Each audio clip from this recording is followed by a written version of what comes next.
It's that if I had to choose between two dangerous medical treatments and I was leaning towards one versus the other, and some guy showed up who was telling me not to consider the other one because he's a Mormon or he's like opposed to blood transfusion or something, I don't know.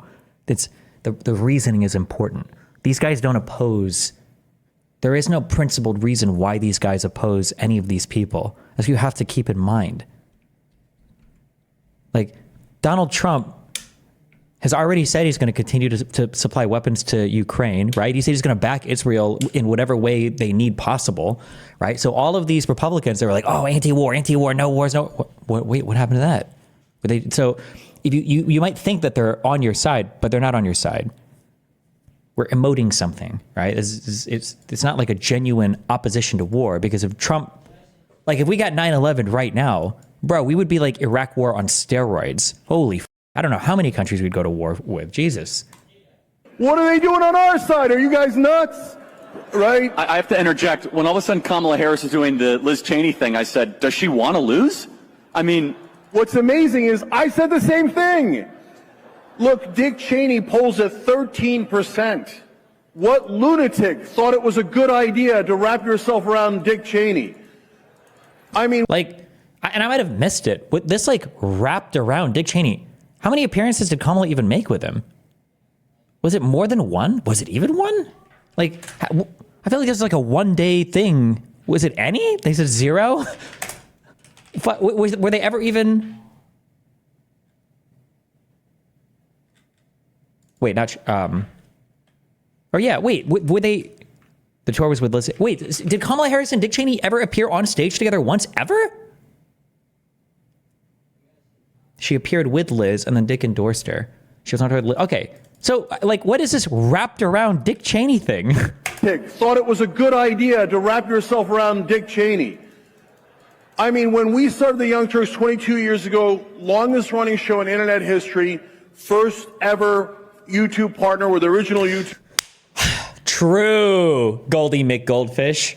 True. That's what he should ask them. Yeah, you guys all hate these horrible people like McConnell and like Dick Cheney. True.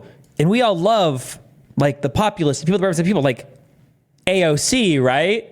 He would never bring it up though. And you know what? Goldie McGoldfish, you're absolutely right, because that's intentional, because he knows who AOC is.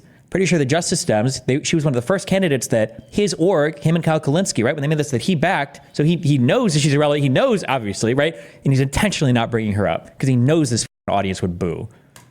YouTubers are one of the driving forces was get Dick Cheney out of office, right? And now for Kamala Harris to come full circle and say, oh, I've got 90 corporate CEOs backing me, and I've got all these executives on my side, and I've got Dick Cheney and Liz Cheney on my side, it was so counterproductive. It's not what the left wing stands for.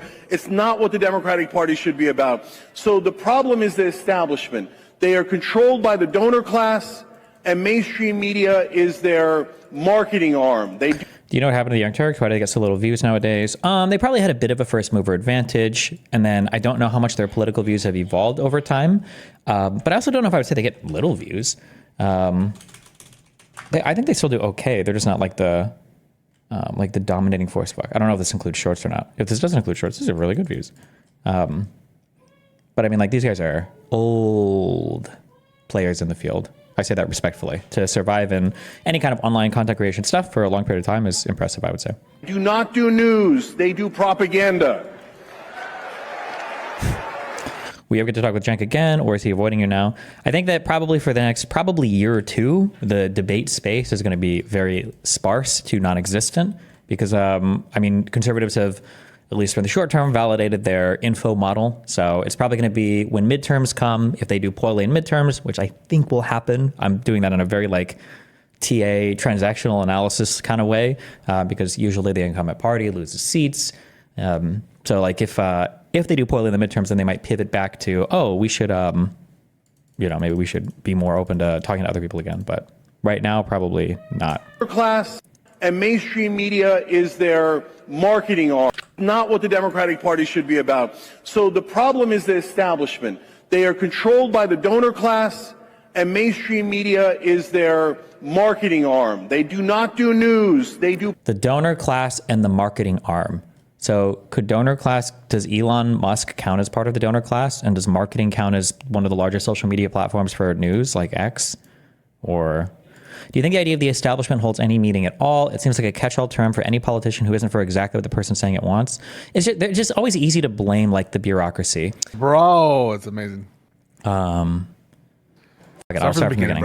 One of the leaders of the progressive movement. What do you make of this last? What? Kill me. He's taking the mantle of the progressive leader, dude. He is. Dude. I'm always only 3 minutes in. It gets worse. Who knows how bad it gets? Oh boy. This is what I mean. Media environment. Okay. When Democrats fail to pass a bill because like 2 Democrats are against it, right? Manchin and Sinema, the Democrats blame the Democrats for it. We ignore the fact that, every single Republican voted against it, right? And then when the Republicans look at like a shutdown, right?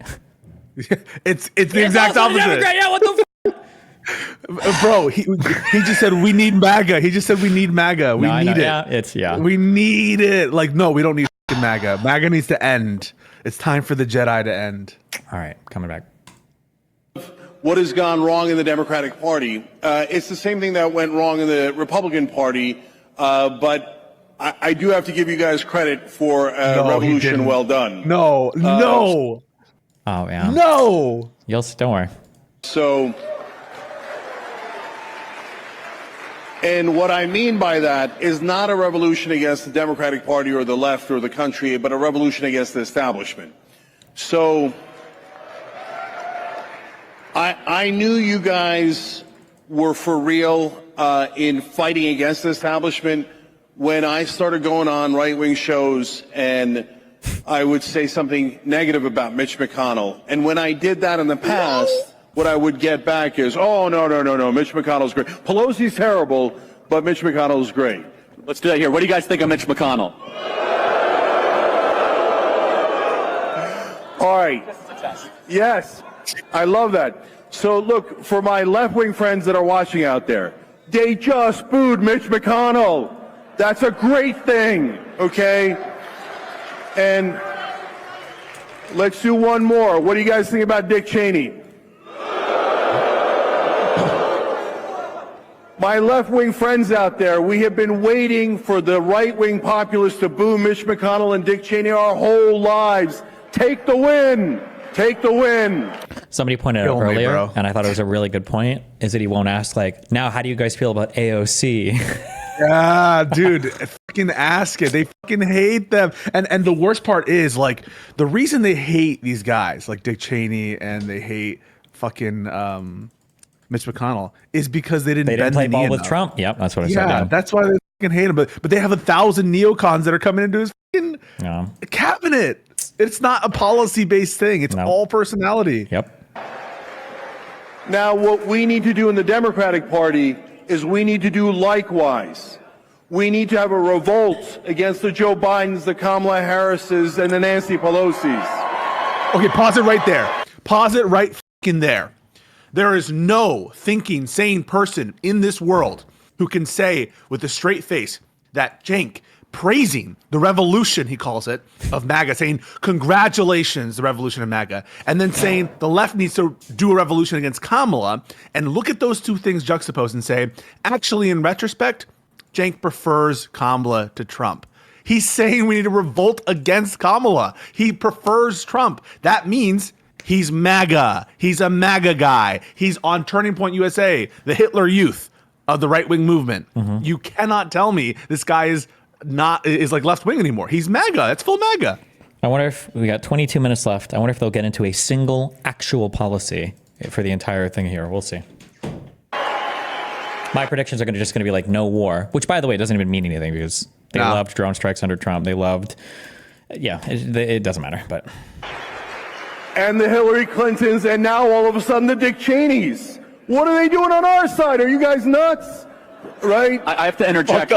Also, this talking point, bro, I'm so embarrassed because even I don't read everything. I don't follow everything. Even I had to look this up earlier because my question was like, how many appearances did Kamala Harris even do with Dick Cheney? Do you know what the answer to that is?